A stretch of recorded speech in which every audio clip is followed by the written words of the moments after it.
درباره وی مجاره یان بشن کاریگریا پیگه پارتی دموکراتی کردستان لسر بابت سقامگیری آبوری او لهیا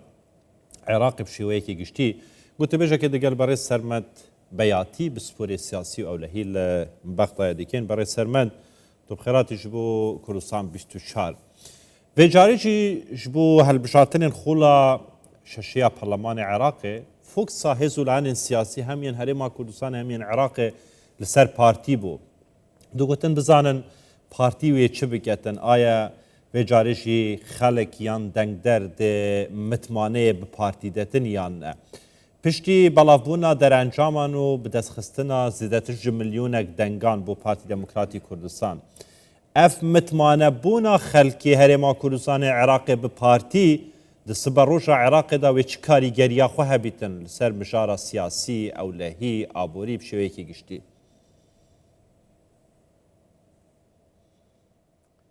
اولا دەستپێکدا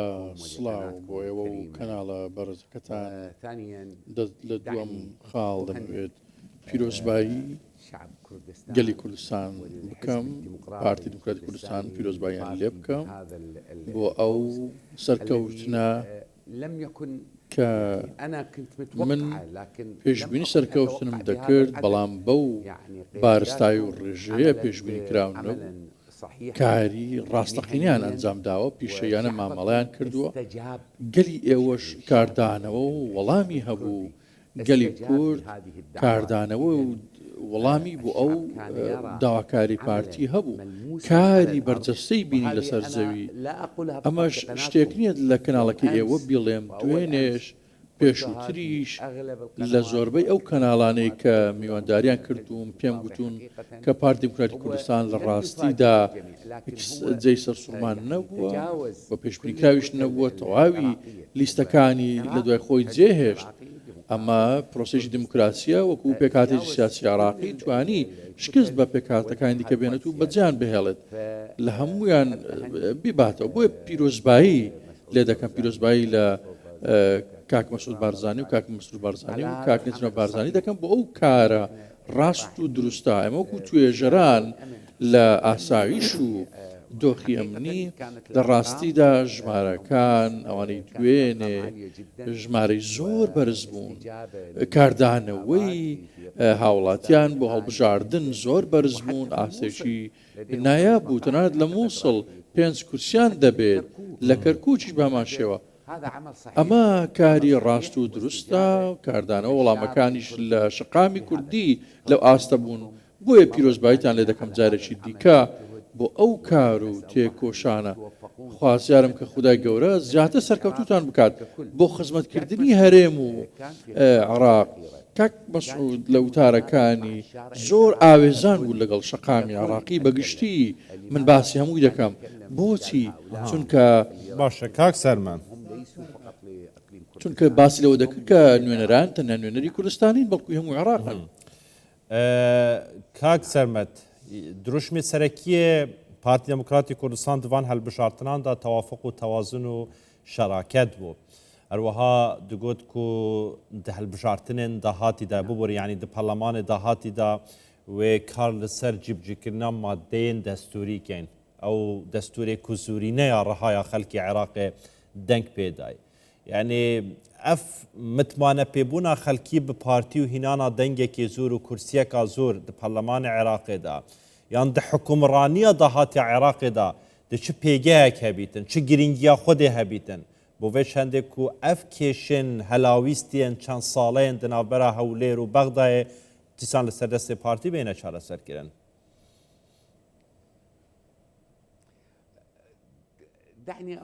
ڕێگەم بدە شتێک بڵێم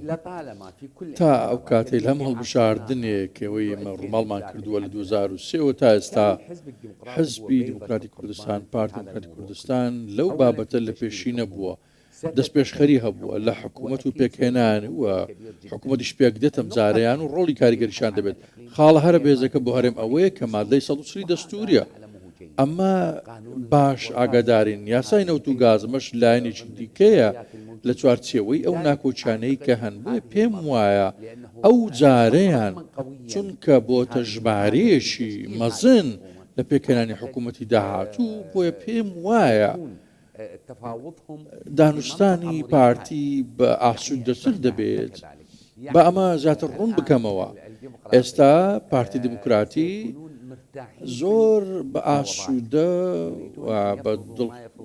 بەو پەڕیکرانەوە تاوت و دانوستان دەکەن چ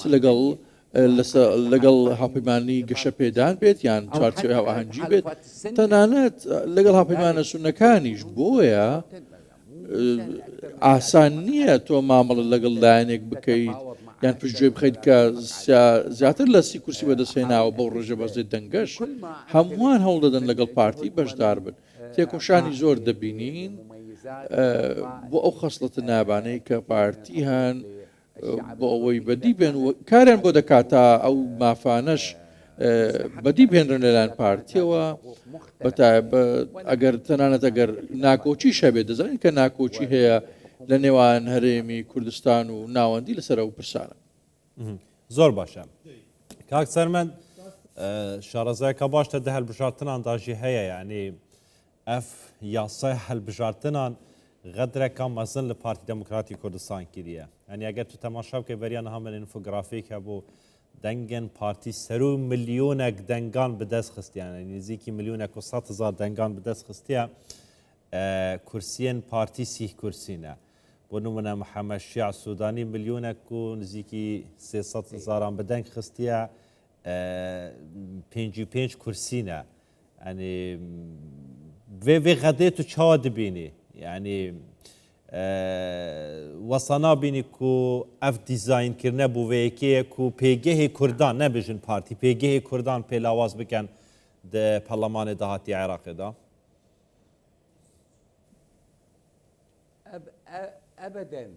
بەدڵنیاییەوە باش شتێکت پێ بڵێم دوێنێ من لە یەکێک لە کەناڵە نێودەوڵەت تێگرگەکان قسەم دەکرد یەکێکم لەگەڵ بوو بەڕێزێک خاتونێک لە کۆمسیۆنی هەڵبژاردنەکان پێم وایە بەڕێوەبەر بوو ناسراوە کەسایەتیەکە دانیشت بووین ئەو پرسیاری سانتلیگۆ 1.7 قسەمان لەسەر کرد پرسێکی ئالۆزە بابەتێکی ئالۆزە دەمویست لی تێبگەم دابشکردنی ڕێژەی کورچەکان چۆنە بۆچی لەسەر 7 و 1 دابش دەبن زۆر ئەستەما کێشەکە ئەوەیە ئایا دەزانی شتێکتان پێ دەڵێم یەکێک لە ئامادەبووان ئاماژەی بۆ ئەو کرد پێی وتم کە ئەو لیستە مەزنانە ئەوانەی کە لە ملیۆنێک زیاتر دەنگ دەهێنن ئەگەر بکرێنە لیستی دیکە بۆ نمونە پارتی دموکراتی یاخود گەشە پێدان دابش بکرێت دەنگەکانی بەسەر نەک لیستێکی دیاریکراو واتە پارتی دموکراتی کوردستان بە لیستێکی دیکە بچێتە ژوورەوە و بەشدار بێت بەچەند لیستێک بەشداری بکات بە لیستی جیاواز ئەو کات کورسەکانی زیاد دەکات واتە ئەگەر پارتی بە لیستی زیاتر بەشداری بکردایە لە چوارچێوەی ئەو 1.7 کورسەکانی زۆر زیاتر دەکرد کەواتە دەرەنجامەکە بەو شێوەیە دەردەچێت نەکە مەستەم بێت کرابێت بۆ برایانی دموکراتی بەڵکو گەشە پێدانی ژیان پێکەوتووە تەماشاکە سادقون ئەوان دەنگی بەرچاویان نییە بەڵام 22 کورسیش دەهێنن سادقون ئەو ڕژێت دەبنەوە واتە تەنیا پارتی دموکراتی کوردستان نییە جۆرە یاریەکی سیاسی دموکراسی هەیە بەڵام لە پرسی سانتلیگۆ دەبووە هەمووان زیاتر بە وردی ئاگادار بوونایە دوێنێ زۆر بە باشی ڕوونکردنەوەیان دا بەڵام ئالۆزە ئامرازەکان وای دەردەخەر بە شوێ دابش بێت من پرسیارم کرد لە بەغدا 411 بۆ من هاوپەیمانەتی هەبووە بۆچی بۆ 18 کورسیان بەدەستهێناوە یاخود کەمتر لەو کاتەی کە ئەوانی تر کەمترن و کورسەکانیشان زۆر جیاوازی زۆر هەیە لە نێوان تەقەدم و هاوپەیمانەتی زۆر باشە ئێتر پارتیژی بڕیاردایە و کار بکەتن بۆ گۆڕانکاری لەوانی یاسان ئەو یاسان و غەدرێ لە پێک هاتێن هەموو عێراقی دەکەتن نەکتنێ هەرێما کوردستانێدا ئێتر هەلبشارتنێدا ئاماژە وێکێ کرد گوتە کاندیدێت خۆ دەماهنگ سەرکەوتن چوونە پەرلەمانی عێراقی بەرگریێژ مەزلومیەتێ بگەن یعنی ئەو کەسێک و مەزلومە ستەم لێکراوە ئیتر چل هەولێری بی چل بەغدا بیتن چل هەر جەیەکی بوو هەر پێکهاتەیەکی بیتن باشە کاک سەرمەد بەحسە پێکانینە حکوومەتی بگەن ها فوکس لەسەر vêyekê ئیتر هەڵبژاردن تەمام بوون هەرێکی سوقل و کاریگەرییا خۆزانێ یعنی تێڕوانینە تە بۆ حکوومەتە داهاتیە عێراقێ پەرلەمانی داهاتی عێراقێ هیچ جوداهیەک دێ هەبیتن گەل پەرلەمان و حکوومەتên niha yên xola pênciyên Parlemanê Iraqê û hikûmeta Iraqê yan gorankariyek dê rodetin çûn Rojhilata Navarast û bixwazanî tir divan demên dawiyê de gorankarî bi ser dahatin şer û alîzî rodan êtir hindek pêgeh hês hebûn bi quwet bûn neman di navçeyê de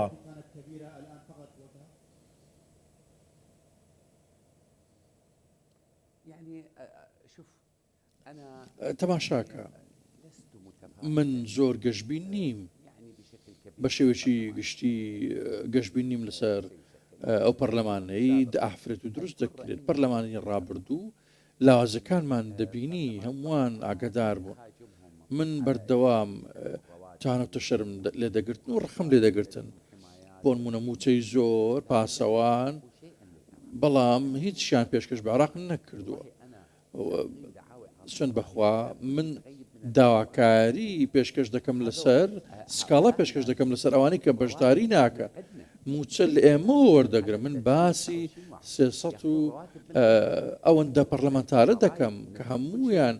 هەموو شتێک وەردەگرن شایستە موچەکان وەردەگرن زۆر بەرزە موچەکانیان پێویستە شتێک پێشکەش بکەن بێنە پێشەوە دەبێت لە ڕژێمی هەڵبژاردننی نوێ گۆڕانکاری ڕوودا من دەڵێم بەردەوام دەپرسم بۆچی عێراق نابێتە یەک بازنەی کراوە بەسڕە دەنگ بە هەولێر بدات بە پێچوانەشەوە دەنگ بە دیوانێ بدرێت لە هەولێرەوە بۆ ئەوەی بتوانرێت جۆرە دادگەریەکی تەبا و هاوسەنگ هەبێت بەڵام من دێک وڵات بەو شێوەیە کار دەکەن کە ئێمە کاری پێ دەکەین بەڵام ڕژێمی سانتلیگۆی تر کە باسمان لێوە کردووە سیستەمی سانتلیگۆ پێویستە هەموارکردنەوە هەبێت بۆ یاساکان پێویستیشە لە مادەی 140 تێی پەڕبین و جێبەجێ بکرێت ئەگەر کێشەیەک هەیە با بچینە سەر ئەو ڕاپرسیانە و ئەو سەرژمێریانەی پێشووتر ئەنجام دراون بۆ ئەوەی هەمووان مافی خۆیان بۆ بگەڕێتەوە تاکەی مادەیەکی هەڵپەسێردرا و ڕێگری لێ بکرێت و بمێنێتەوە یاسای نەوت و گاز تا ئێستا نەتوانراوە ئەو ناکۆچیانە چارەسەر بکرێت کێشەکانی چارەسەر بکرێن و چارەسەریان بۆ بدۆزرێتەوە بەردەوام دەبینین لە عێراق جۆرە ڕەخنەیەک هەیە لە پارتی دموکراتی کوردستان بۆچی ئەو ڕەخنەیە با چارەسەرەکانی بۆ بدۆزینەوە هیچ شیاو نییە بەردەوام کێشەیەک بۆ ماوە بێت و چارەسەری بۆ دۆزرێتەوە پێوەستیش بە پێکێنانی حکوومەت پێم وایە ئاستەنگی مەزن دەبن لە بەردەم ئەو بابەتە چونکە لیستەکان یەک نزیکن لێکتر شیعەکان لێک نزیکن چونکە چوارچەوەی هاواهەنگی بەرپرسیارە دوای کشانەوەی تاری سەدری لە هەمان کات و سەرۆکایەتی کۆماریش دیسان ناکۆچی دافرێنێتەوە بە هەمان شێوە سەرۆکاتی پەرلەمان لەوانەیە ئێمە ڕاهاتووین لەسەر ئەو ناکۆچیانە لە هەموو هەڵبژاردنێ زۆر زۆر سپاس بەڕێز سەرمەد بەیاتی bi sporê siyasî û ewlehî gelekê spas ji bo têgeştin û şiroveyên te ji bo hem helbişartinan hem bo dahatî û çarenivîsa hikûmeta dahatiya Iraqê gelekê spas hîn her hebin ku li Bexdayê gelme bûn.